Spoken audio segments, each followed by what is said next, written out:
just went inside to do some shopping at Target and see the mass culture culmination of a brief and beautiful bubble in design history. The United States federal government's flirtation with really hip design. It is a story that includes Richard Nixon, amazing grids, and the sexiest logo type that the world has ever seen, the NASA worm. But it's also the story of how that cutting-edge design stopped. In the 1970s, there was a mini revolution in the US federal government's graphic design. It went from largely staid to abstract and bold. How did this happen? There were highlights before the 70s, think WPA posters, but design was in a slump. Then something changed. Compare NASA's 70s disco styling with the 1969 Apollo 11 press kit that looks like a 50s kids collage. To be clear, I love this press kit, but there was a big change that happened from the late 60s to the 70s. Whatever you think of it, there is a cult around this bold 70s federal government aesthetic. The most famous product is the NASA Graphics Standards Manual, with its NASA red logo known as the worm and paper doll-like drawings.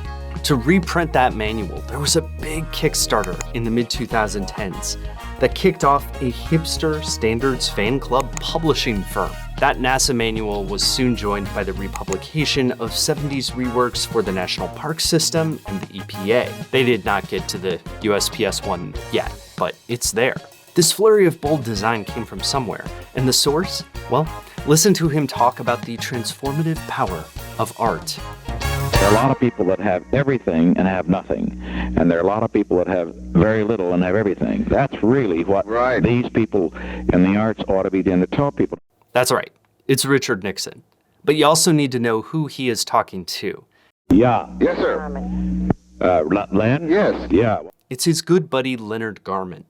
A former jazz player, he was a lawyer who cared about Nixon and the arts. He wrote this memo to Nixon in 1969, just as the National Foundation of the Arts and Humanities, which had created the NEH and NEA, was about to lose funding. For an amount of money minuscule in total budget terms, you can demonstrate your commitment to reordering national priorities and to emphasizing the quality of life in our society. And Nixon, as he heard, he was like, "Art is so important. It's so important in our lives." That's my Nixon impression. Nixon is a YouTuber. Please like and subscribe. I beg you. So he asks for $40 million, a pittance in the federal budget, but a ton of money for the NEA at the time. And he got it. It was led by this woman, Nancy Hanks. That money got chopped up, but Hanks created the Federal Design Improvement Program in 1972 with that NEA money. It got divided into an architecture program and the Federal Graphics Improvement Program. We'll focus on that because it made the worm happen. So what did the Federal Graphics Improvement Program actually do in practice? It's kind of complicated. I'm way too bad of a designer to speak to the quality of the designs that came out, but I can tell you a bit about the mishmash of output that this program resulted in. The first issue of a newsletter, Federal Design Matters, gave an update. 40 experts basically analyzed and critiqued images by 8 government agencies. That introduction of private energy into federal design process continued in design assemblies. Big 800-person conventions like this one, where a bunch of government and private designers discussed good design and the design future while reviewing stuff like the new super abstract Department of Labor publications.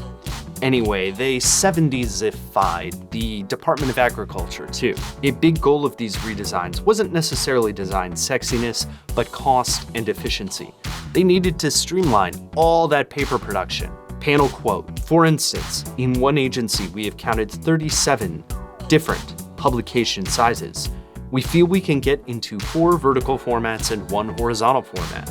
So there are these design conventions that are working to basically distribute design grooviness to a bunch of different federal government designers and hope that something sticks. And then there are big redesigns at certain federal agencies, sometimes paid for by NEA money, often funded by the agencies themselves. It's pretty complicated in each particular case, but a lot of the time it's just government agencies hiring design firms with a new aesthetic. I'd assumed that these graphic standards manuals were made by people at the agencies, but they weren't. They were brought in by design agencies that won the contract. NASA worm designer Richard Daney described the process on NASA's podcast, and it wasn't super different from designing a logo for really nice toothpaste. I don't know that they felt they needed a redesign, particularly, though they knew they were in a bit of trouble. We were adopting things that were very commonplace in the corporate world. And that was to create a document, style manual, that would be used by just everybody. Legendary designer Massimo Vignelli made something more like a design system, a grid design manifesto, which helped out the National Park Service. But these were scattershot efforts, a sugar boost of hipness coming from the outside, not a big new program to change the federal design system. You know how when your work or school will bring in a speaker and they tell you about the magic of sculpting or how cool their trip to Tibet was? Well, sometimes that can spark brainstorms and new ideas, but nobody would mistake it for a major initiative. And that's kind of what was going on here. The federal government was bringing in these outside sources to spruce things up, but they weren't changing the design system in a fundamental way. And it showed because the graphics didn't change a ton beyond those manuals and some spare use cases. The Federal Graphics Improvement Program ended in 1981. The EPA canned their new logo in favor of the old because Reagan-era EPA head Ann Gorsuch said, "I want my daisy back." And in 1992, after spotty use, NASA ditched the worm and went back to the meatball. What is the actual takeaway here? I think we like to imagine this is how these institutions worked, that they were super organized and competent, but also surprisingly hip and edgy.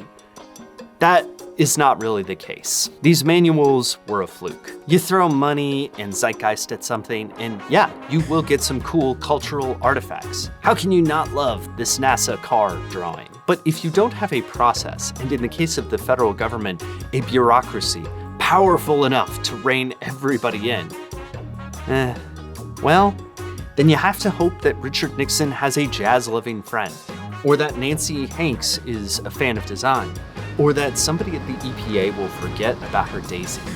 In 2020, NASA reinstated the worm as a secondary logo. And it's hip, it's fun, it's cool to look at. But the thing is that you can't be retro without having first gone away. Okay, that's it for this one. I'm actually gonna go return these shirts right now. Don't tell anybody. This is my first video since reaching 1,000 subscribers. I'm so grateful to all of you all. It's been really awesome. I got my lens back too, so this has just been a good week. And I really appreciate you being here, you subscribing and commenting, and letting me know what you think of the design and the history behind the design of these important standards manuals and logos. All right, off to the return counter.